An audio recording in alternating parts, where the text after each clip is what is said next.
అసలు పెద్ద దేశాలు కూడా అమెరికా, చైనా, రష్యా లాంటివి కూడా ఒక అంటే హెచ్చరికలు జారీ చేసినాయి. ప్రమాదకరంగా ఉండొచ్చు పరిస్థితులు, యుద్ధం రావచ్చు, వెళ్ళిపోండి అని అంతే.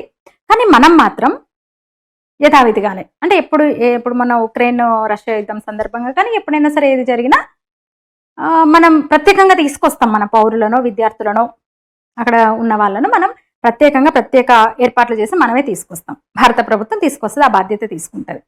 అలాగే ఇప్పుడు కూడా తీసుకొస్తే విమర్శలు చూడండి. అసలు పోయినోడు ఖర్చు పెట్టుకొని రావాలి కదా, చదువు కోసం, ఉన్నత చదువు కోసం, ఉద్యోగం కోసం నువ్వు టికెట్ కొనుక్కొని పోయినావు, అక్కడ బాగుంటుందని. పరిస్థితి తెలుసు కదా, యుద్ధం వస్తుందని తెలుసు కదా.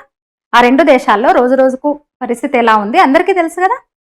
రావాలి కదా వెనక్కి టికెట్ కొనుక్కొని, లేదు, ప్రభుత్వమే వెళ్ళి తీసుకొని వచ్చినా ఇళ్లకు చేర్చాలంటే ఏసీ బస్సులు పెట్టి, బస్సులు సరిగా లేవంటే, సౌకర్యవంతంగా లేవంటే, వాళ్ళతో పాటు తల్లిదండ్రులు, కుటుంబ సభ్యులు కూడా అసంతృప్తి వ్యక్తం చేస్తూ ప్రభుత్వాలను తిడుతున్నారు కేంద్ర ప్రభుత్వాన్ని.